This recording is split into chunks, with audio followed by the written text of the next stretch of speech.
Lavina, I thought it was just me, but looks like other people can't hear you either. So, but it doesn't look like you're unmuted. So maybe something. It's fixed now. Lavina, I thought it was just me, but looks No, like people can't hear you either. but you can hear me now. But it doesn't look like you're unmuted. So. Okay. No, I'll tell you what. So, occupational hazard of being a mum of children who are gamers and whose headphones you use is that even though you unmute yourself on Zoom, headsets come with a special switch which mutes you. So, thank you for letting me know. Right. So, let's get straight into meditation then. What I was saying is that I'll repeat the instructions, okay? So I wasn't giving too many instructions. What I was saying is that we will begin with meditation today and we will go on to our satsang. The meditation will be a regular one, a visualization, but going with the theme of Deepawali, what we will do is visualize a candle flame. Okay, we will visualize a candle flame or a jyoti or a deepak or a diya or a candle in itself, but a one that's lit in our chidakash. Okay, and that's the meditation we will do today, because the enlightenment or the light that we lit in our meditation yesterday is something we'd like to carry forward. Okay, so beginning our meditation, finding a comfortable posture on a chair or on the floor, cross-legged or feet firmly planted on the floor, back supported if required, long spine, relaxed, shoulders also relaxed, face soft, gentle smile in your heart, reflecting on your face, mudra of your choice, or placing your palms on your knees.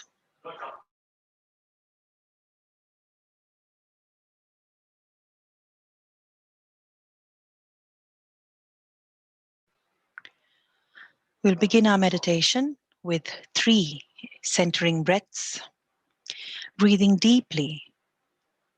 Happy thoughts from our surroundings, happy thoughts from our co-meditators in this session, and exhaling happy thoughts to your surroundings, to your co-meditators.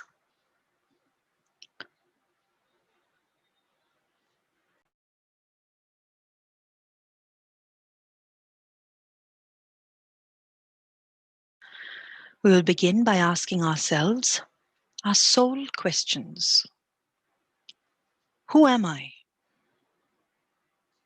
Who am I?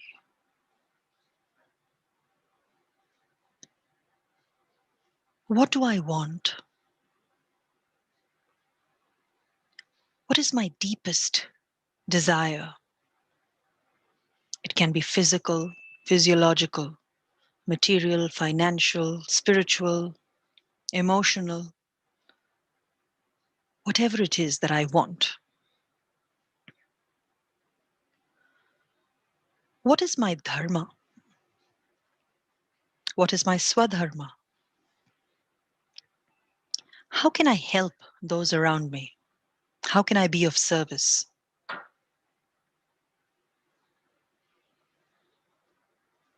What am I grateful for today? What am I thankful for?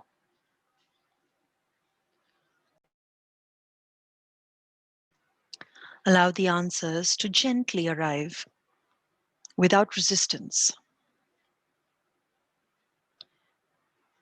And now taking a deep breath in. As you exhale, feel the questions and answers lifting off you and floating out into the universe.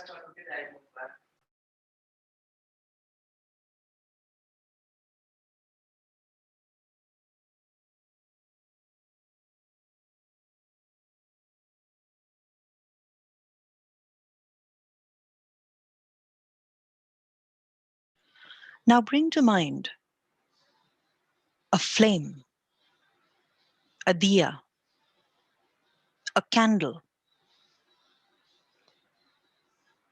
and visualize it in the space, in the dark space behind your closed eyelids, your Chidakash.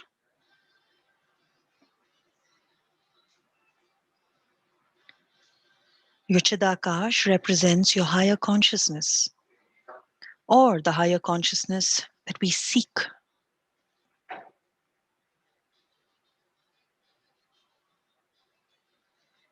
Hold your gaze on that candle flame.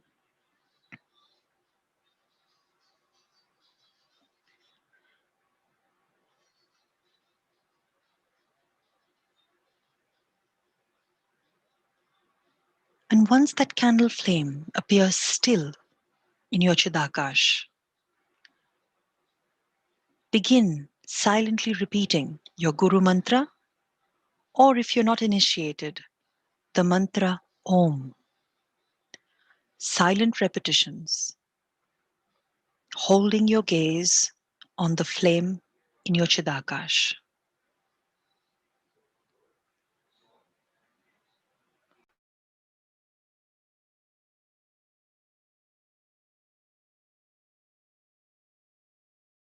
If you find yourself getting distracted with physical sensations or sounds externally, or if you seem to be seeking a particular experience, the moment you become aware of that, gently bring your attention back to the candle flame and your mantra.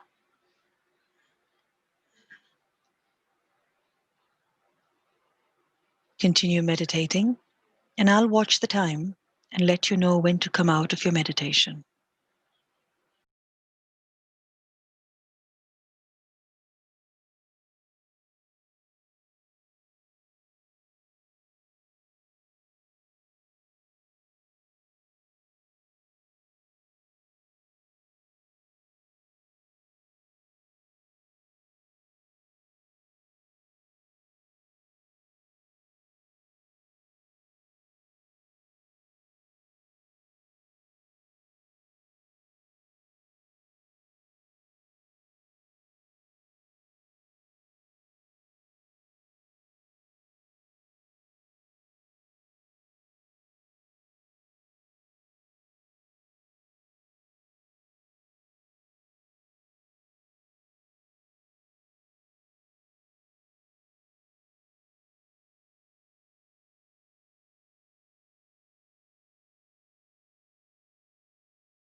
Now, please stop thinking the mantra and allow the candle flame to gently blur until you're just sitting in the presence of Chidakash.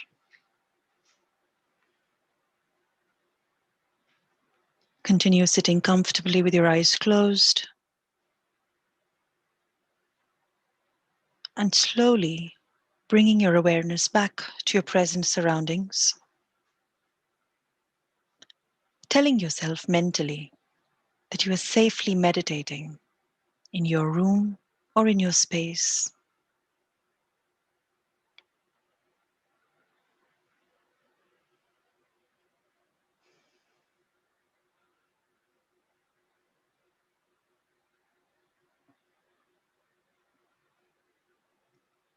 And whenever you're comfortable, rub your palms together.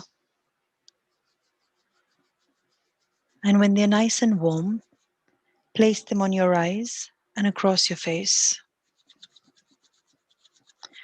looking into your palms as you very softly open your eyes with a smile on your face.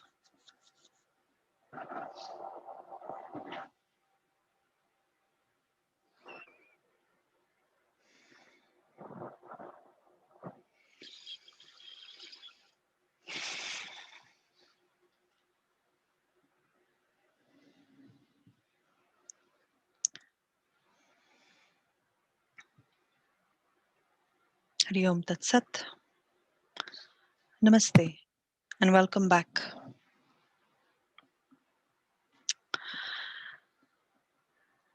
Today, the day after Diwali, is a day which is also known as Govardhan Giri or Govardhan Puja.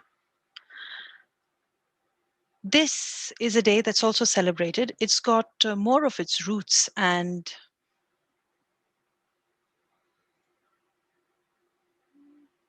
yes, is there something wrong?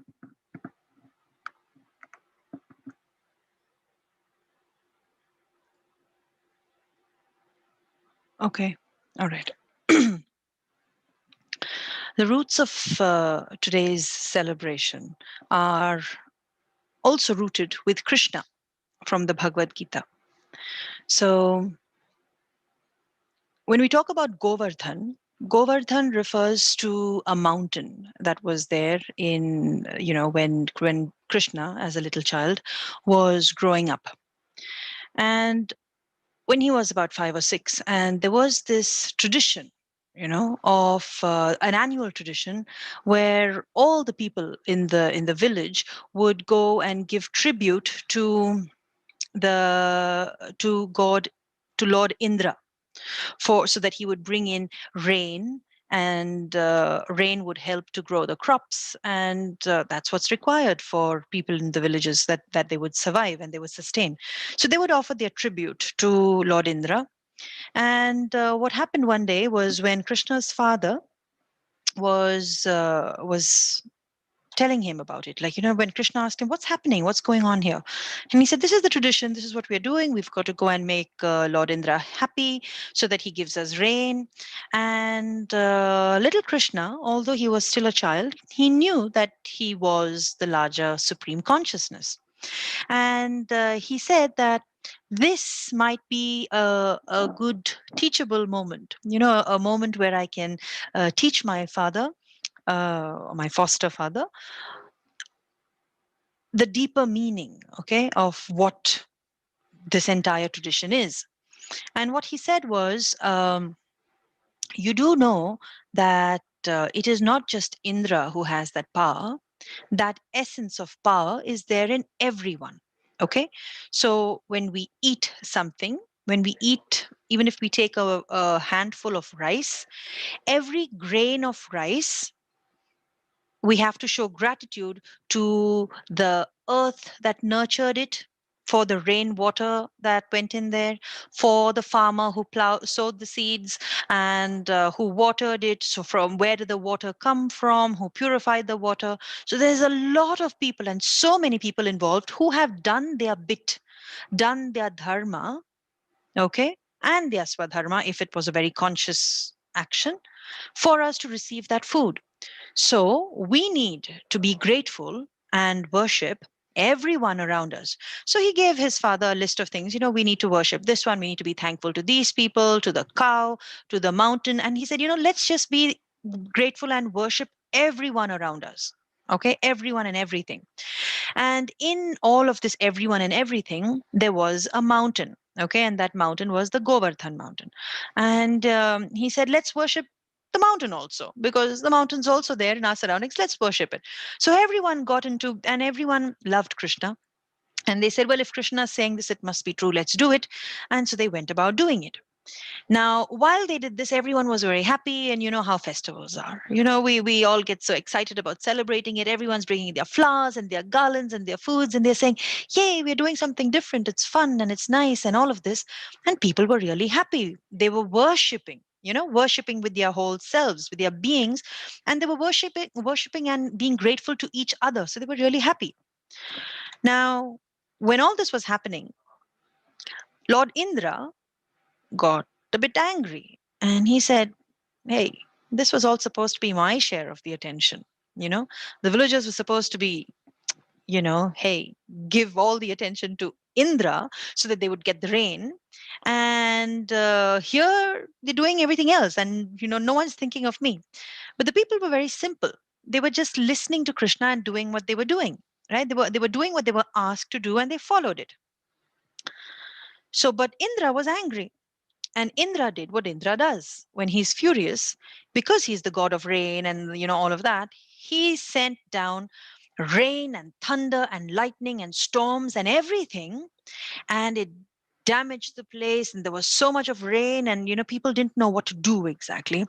And Krishna said, "Don't worry." Okay. So what happened was, when the people were worshipping all of this, and they brought in the food and they brought in the offerings, and when they were offering it to the mountain, because Krishna is universal consciousness, and some of you have heard me say this. Sometimes I call it the cookie recipe or whatever. When you've eaten the cookie, the essence of the cookie is there, and so the essence of Krishna blended into the essence of the mountain. So he partook of the offering, and then it was sent back as prasad. So he became the mountain in a way. So when all these people were running around saying, "Hey Krishna, you asked us to do this, but now look what's happening. We don't know what to do, and we're in trouble, and it's raining, and there's all this chaos. What do we do?" So Krishna's consciousness got into the mountain, and he lifted the mountain up on his little finger, and it became like an umbrella where all the people and the animals and everyone who was affected by this terrible storm came and took shelter under this mountain that was held on the little fingertip of little Krishna. And this went on for 7 days. Okay. And this went on for 7 days. And at the end of it, eventually, Indra saw that, okay, now here's something strange. This is not an ordinary boy. This is someone bigger, someone mightier, someone who has consciousness that is beyond just it's not just someone taking the attention away from me. Here, there's something different going on. And then Indra came down, and he stopped the storm, and he just restored order everywhere. And he was the one who gave the name Govinda. That was the first time the name Govinda was given to Krishna. Okay. And I can't quite remember if he apologized or if that's a contemporary thing of Indra apologizing to Krishna. But what Krishna did was he smiled and he told him, "You know what? Don't be proud. you know you're needed. You have a particular dharma to perform.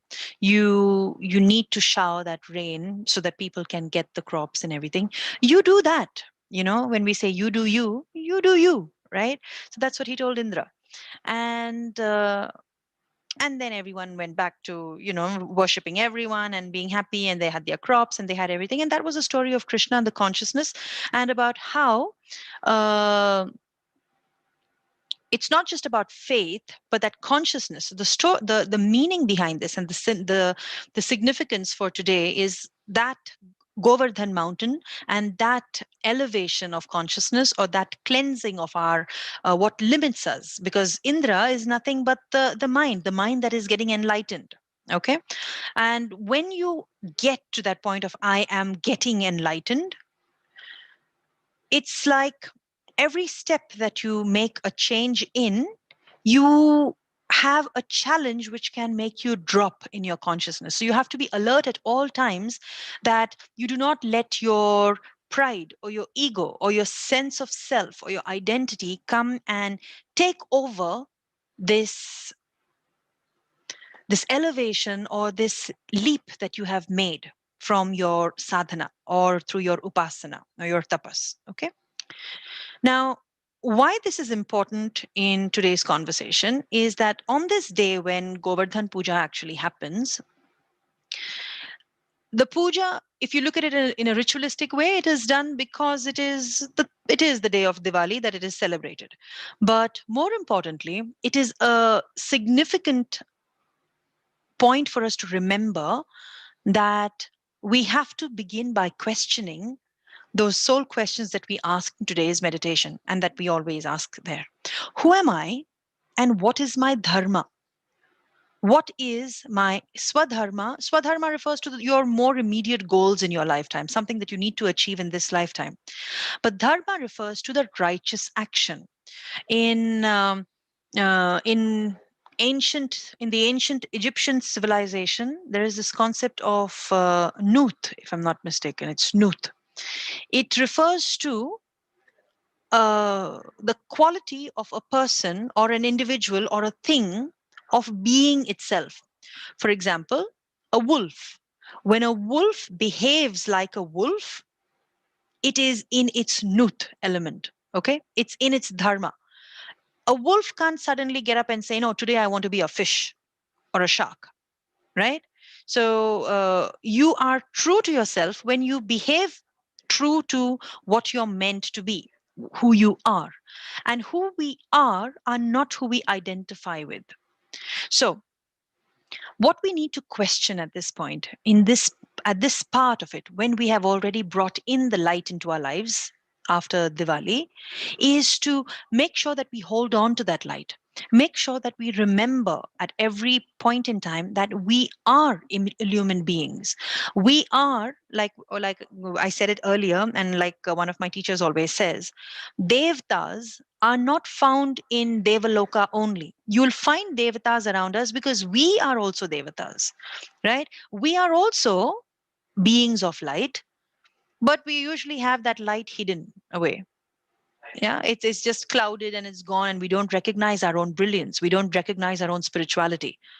Okay. And then when you have so many of the other things that hold us down and attach us and weigh us down, then it's unfortunate, but it's possible for us to also behave like asuras. Okay, where our light is dimmed or our light is taken away. Both options of who we choose to be are given to us. But once we make that choice, the effort is required to go towards that choice, and that's where dharma comes in, the righteous action to make that, to take that righteous step. So my message for today, for all of us, and please note that whenever I say my message for the day, it's just something that I'm bringing out, but it's always a message for us. It's for all of us. It's not my message for you. Is that we need to tap in to recognize at all times who we are, and then making a righteous choice, making a dharmic choice becomes easier, because once we recognize the divinity within ourselves, then it's easier to say, from this divinity, I can only choose to do good for others. I can only choose to bring in joy. I can choose to bring in happiness. That is the only choice that we have. Yeah. And I think that is the depth of what I'd like to share, the core of what I'd like to share today. If there are any thoughts, any questions, we've got 2 minutes till the top of the hour. And I'm happy to hear from any of you. Oh, you've got a friend there, Puja. How lovely. Anyone? Hi, Lubina. I have a question again, but Who's this? don't Divya. take it from Okay, sure. question. So, I honestly, this is the first time I'm hearing of Govardhanagiri. I mean, I've heard the story, and it's one of my favorite stories growing up as well. But I've never realized it. I mean, I never put that together as a second day of Deepawali or Diwali. So, is that a regional thing, or like? And I'm born and raised in Tamil Nadu, and Mm, it is there, yes. new to me. Uh, we have it as, I don't know what else it is called in the north. Let me just see if I've got any of the other names. Mm, no, it is there. It is there because the day after Diwali is Govardhan Giri, Govardhan Puja, and then the next day is Bhai Dooj.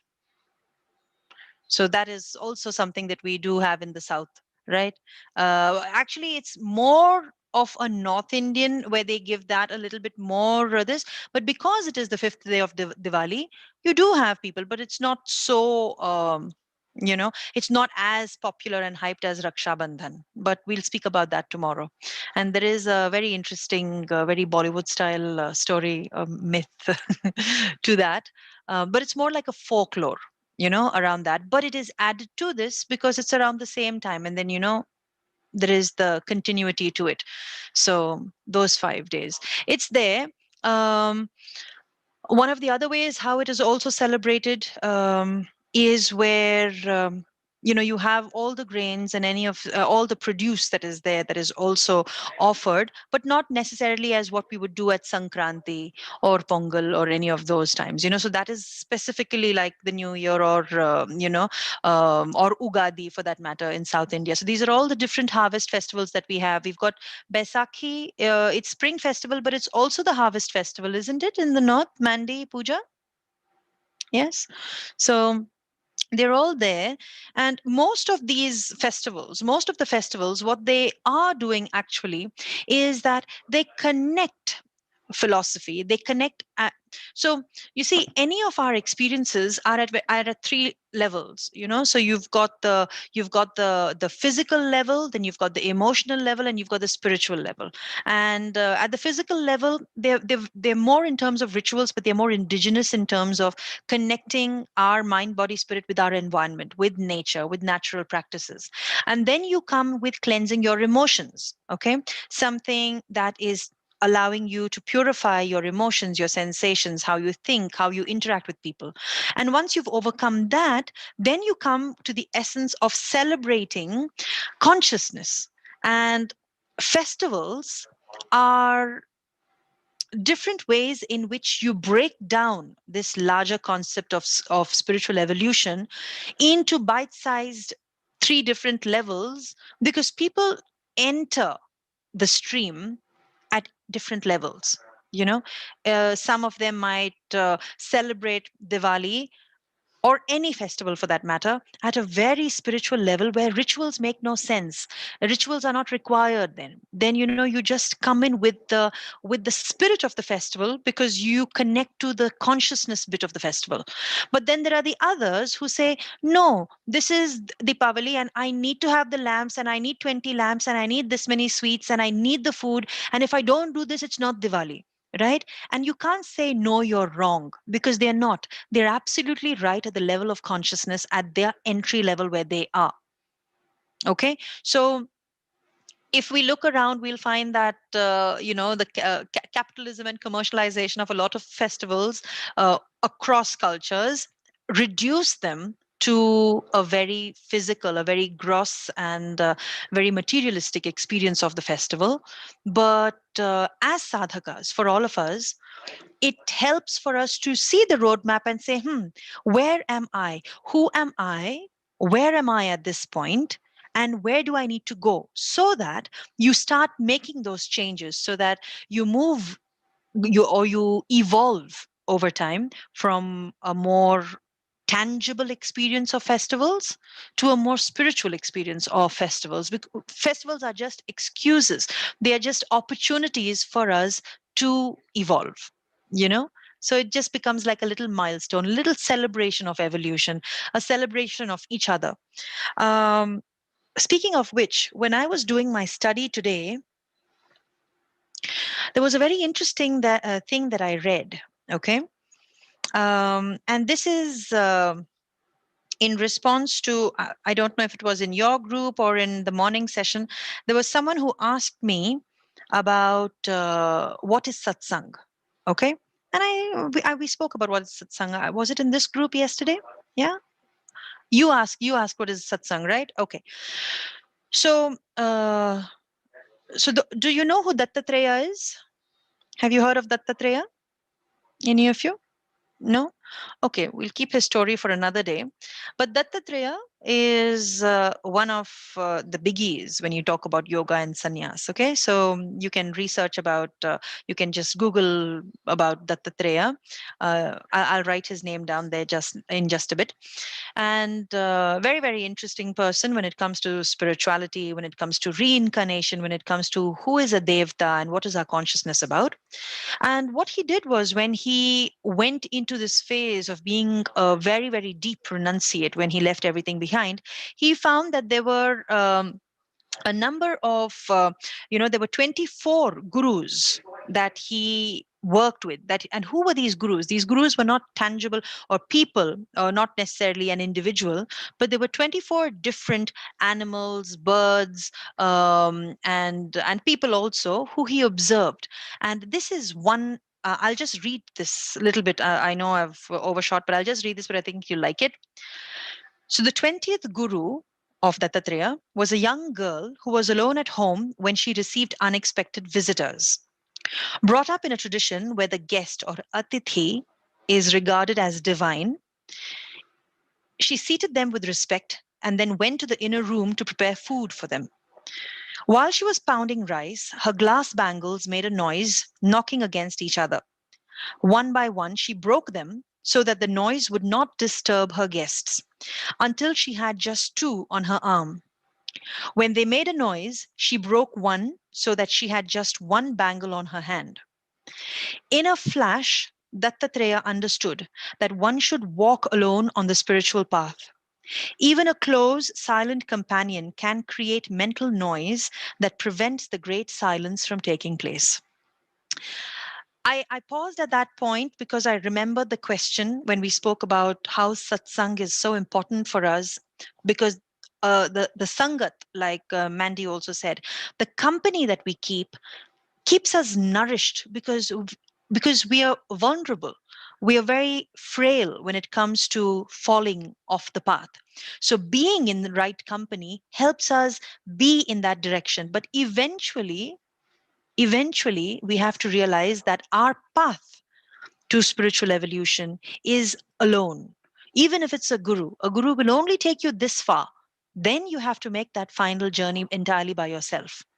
And I just thought that it was so important, such a beautiful story, very short one, of one of the gurus of Dattatreya. And I thought I'd share that with all of you in light of that little conversation that we have, and in light of the satsang that we keep even in these conversations. And on that note, I wish you all a very good day for the rest of the day that you have. A good evening for those of us who are here. Divya, you're in India, right? Right now? Yes, you're visiting us here. Correct. So, you know what? Let me also check on some other traditions that we have for Govardhan Puja. And I will share that with you, or I will let you all know tomorrow or something. Okay. And thank you for that question. If there are any other questions, we can take them. Otherwise, class dismissed. Hari Om Tat Sat. Namaste, everyone. Thank you. That was lovely. Thank you, Divya.